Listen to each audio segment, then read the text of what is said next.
Procesi i votimit në zgjedhjet e parakohshme zhvilluar normalisht në të gjithë vendin, ka bërë të ditur kryetari i Komisionit Qendror të Zgjedhjeve, Kreshnik Radoniqi. Gjatë një komunikate për mediat, Radoniqi sqaroi se gjatë ditës janë evidentuar probleme të përkohshme me furnizimin me energji elektrike në disa qendra votimi në komunat Istog, Ferizaj, Viti, Rahovec, Graçanic dhe Gjilan, por theksoi se këto probleme janë zgjidhur dhe nuk kanë ndikuar në mbarvajtjen e procesit zgjedhor. Ai bëri të ditur se për garantimin e mbarvajtjes së ditës zgjedhore është bërë vënë në punë dhoma operative e KQZ-s, ku janë të angazhuar zyrtar të këtij institucioni, përfaqësues të prokurorisë së shtetit dhe policisë së Kosovës.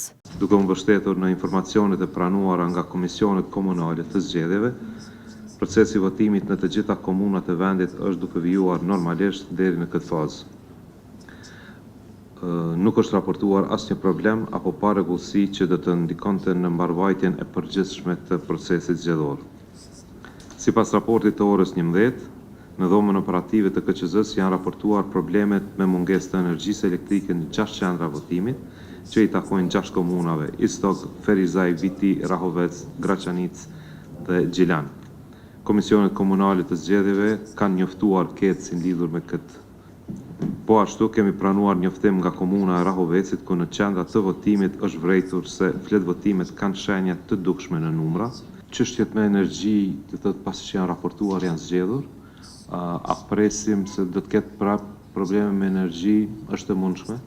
E kemi alarmu këtë çështje ditën më parë, por që e kemi zyrtar të keqësit janë në terren dhe janë në komunikim të vazhdueshëm me KQZ-n për çdo veprim, për çdo mungesë të energjisë, janë në detyrë dhe do të reagojnë.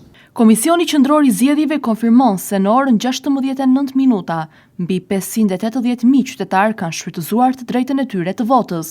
Në përqindje, pjesëmarrja deri tanishme në procesin zgjedhor është 29.04%. Diaspora në Kosovë votoi të shtunën për zgjedhjet e parakohshme parlamentare. Votimi në përfaqësi diplomatike u mbajt për herë të parë në zgjedhjet parlamentare të 9 shkurtit të këtij viti, ndërsa më herët ishte votuar vetëm përmes postës.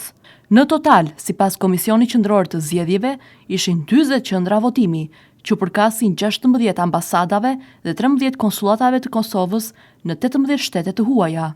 Konkretisht, janë 6 qendra në Gjermani, 3 në Zvicër, 2 në SBA, 2 në Kanada, 2 në Itali, 2 në Francë, dhe nga 1 në Mbretërinë e Bashkuar, Belgjik, Suedi, Austri, Norvegji, Sloveni, Danimark, Turqi, Kroaci, Holand, Hungari dhe Çeki.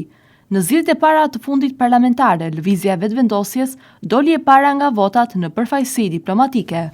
Por edhe pse mori 42% të votave, lëvizja e vetëvendosjes nuk mundi që të siguronte qeverisjen e vetme. Po ashtu, Kurti nuk mundi dot që të sigurojë as mbështetjen e subjekteve të tjera politike për të formuar qeverinë. Shkasolli dhe mbajtjen e zgjedhjeve të parakohshme në Kosovë, gjithsej numri diasporës që është regjistruar për të votuar në këto zgjedhje, përfshirë përmes votimit me postë, është rreth 77.000.